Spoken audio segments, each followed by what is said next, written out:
Is it permissible for your parents not to speak to you, i.e., severing kinship, for not obeying them in something that doesn't benefit them and possibly harming you? Or their excuse for something that is benefiting them is reputation. Um, if you would like an example, it's Please. like the cutting of the hair. Like let's say I want to grow my hair, I'm doing, not leaving parts and shaving parts, and what they want is, it is like in the culture or the community, it is normal, but the culture or the more my smaller community, it's not as normal, and they believe it is like, you look crazy, or something like that. Are you And doing is it? are you doing qaza'? No, not at all. That's what they want. They're saying, as long as you don't shave, you should leave some of it, but not a lot, rather than growing it all. Okay, I will answer you, inshallah. Abdurrahman's question is not something that we just simply can draw the line and say yes or no.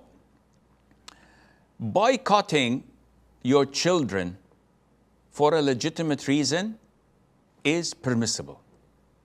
Why? Because they have the upper hand. They are in control.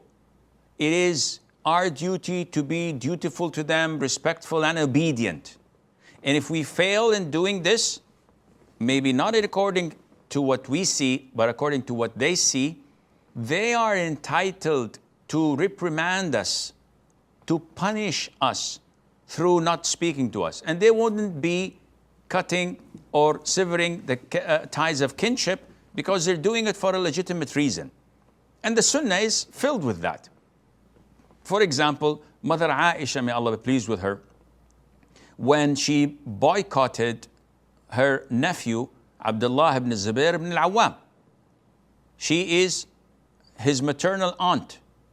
Abdullah's mother is Asma.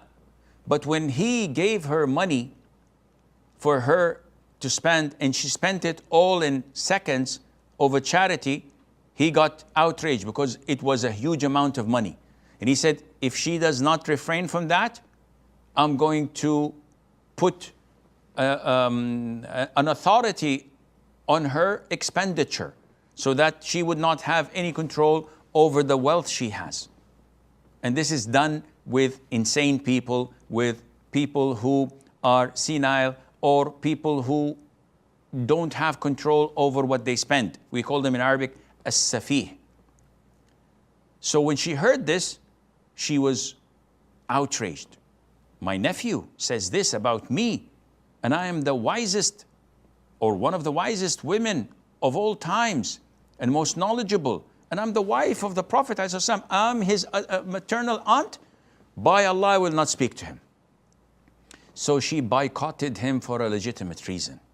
And likewise, our parents are entitled to do such a thing if there is a legitimate reason. So if a father tells his son not to smoke, and the son is defiant and he smokes, or he parties, or he hangs out with bad company, and he doesn't listen to his father has the right to kick him out of the house, not to speak to him for a month or two, hoping that he will get back to his senses. The Prophet himself, ﷺ, ordered the people of Medina to boycott Ka'b ibn Malik and his friends, two friends, when they did not catch up with him and the Muslim army at the expedition of Tabuk. And it's mentioned in chapter 9, Surah At-Tawbah. And they boycotted them for 50 days. So it is a legitimate course of action to take from their perspective. Now, what about me as a son? Let's look into each matter and determine. You cannot, akhi, simply judge things from your own perspective. Now, if they tell you to have a normal haircut where there is no qaza', there's nothing wrong in following what they're saying, even if it goes against your preference, because most likely, and I'm not a soothsayer, alhamdulillah, but it seems to me that the way you want to grow your hair is either simulating and imitating the so-called quote-unquote mujahideen.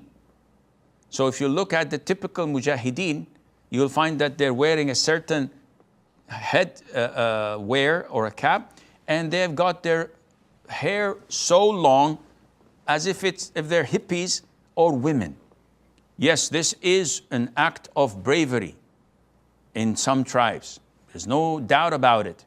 And most likely the mujahideen are so busy defending the religion of Allah than to take care of their hair. But you, my friend, living in the US, by looking the way you look, your parents have a reason to be afraid. When you have a grown beard and you're wearing your head, and most likely you're wearing a shirwal kameez, so whoa, this guy comes from the 70s or the 80s, and I don't know what's your last name. Maybe it's some name that may reflect, or you always call yourself like Abu Sufyan or Abu Dujana, or this fits like a glove. This is a cause for them to be concerned, and you may rethink obeying them and being normal, and Allah knows best. Ishraq for